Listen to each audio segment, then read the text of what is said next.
Good afternoon, everyone. Thank you so much for joining me here at Journey of Faith with Pam. I know it's been a little while. I just had a lot going on with Christmas. Hopefully, you all had a very Merry Christmas and survived this blizzard that most of the United States got. And we're definitely going to talk more about that and the effects of it.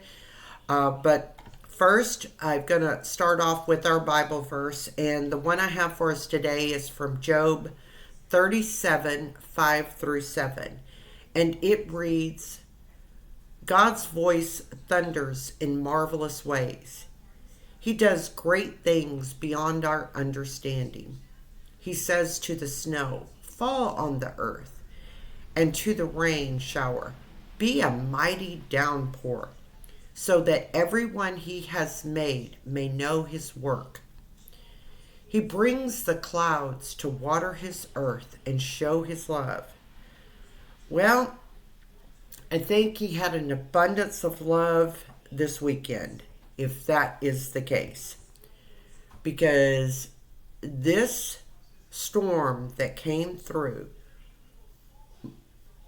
the biggest part of the United States was absolutely historical.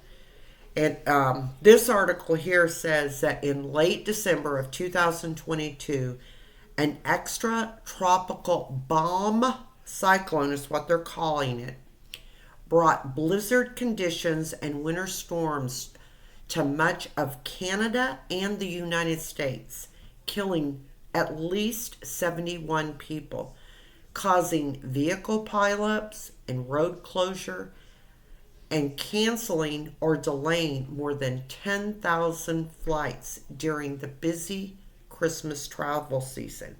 And I'm going to stop right there for a minute, because I think most of us all knew that this historical blizzard was making its way. Maybe a lot thought, well, it's not going to be as bad as they say. And many others are like, we're going to chance it because it's the Christmas holiday and we want to spend time with our family and loved ones. But I'll tell you, today I heard that Biden is saying he is going to hold the airlines responsible for the delays and cancellations. You know, I guess I might be looking at it a little bit different if I was actually stuck in an airport. But I think I would rather be stuck in an airport in those type of conditions than up in a plane risking an airline crash and killing hundreds of people. I don't know. You tell me. But this storm was absolutely devastating. Buffalo alone, it's reported that they got over 100 inches of snow. There were road pileups everywhere, from 50 to 60 cars that I'm not sure how many people were injured or killed in those. There was so many that I lost count. People that got on the roads and the roads were so impassable that they would either abandon their cars or try to stay there with their cars and would end up freezing to death. Many people, because they had lost electricity, had also froze to death in their home, they're finding out. But there was some really good stories as well. There was a few stories that I heard last night on the news, and one was about a couple, and I believe they were from New York somewhere, and they had lost electricity. The temperatures were just below freezing, and said that they just couldn't keep the husband could not keep his family warm, and thought what he would do would take them to a local hotel, thinking that the hotel had a generator and they could at least keep his family warm.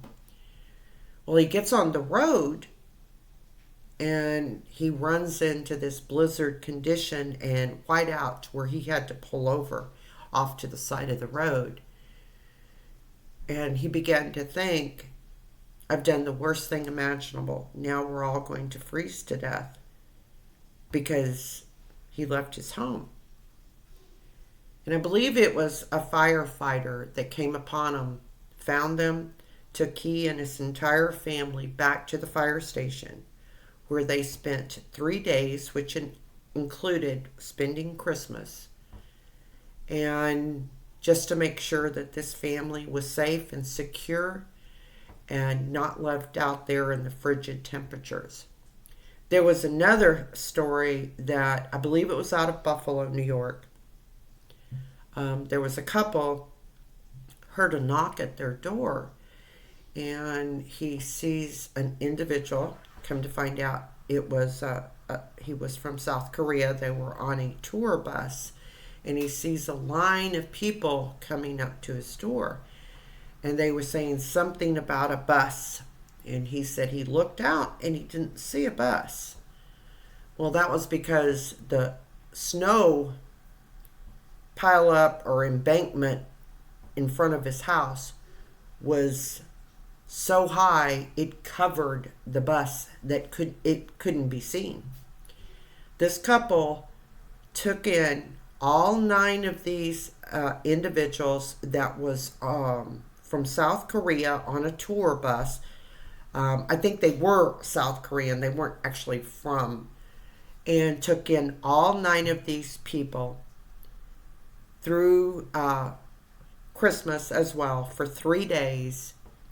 And they all ended up saying that this was the biggest show of hospitality and graciousness, and even called this couple their angels that they had ever seen, and said it would always be remembered as one of their best Christmases.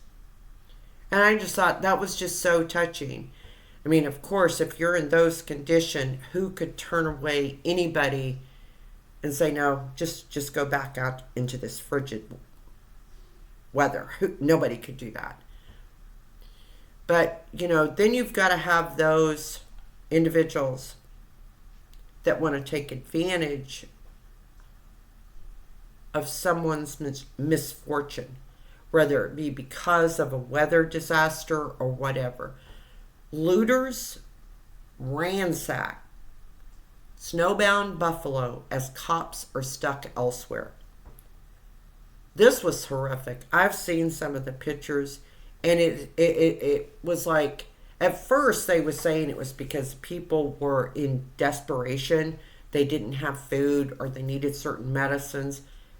That's not the case. I've seen these pictures. It looked like also not were they just taking whatever they could.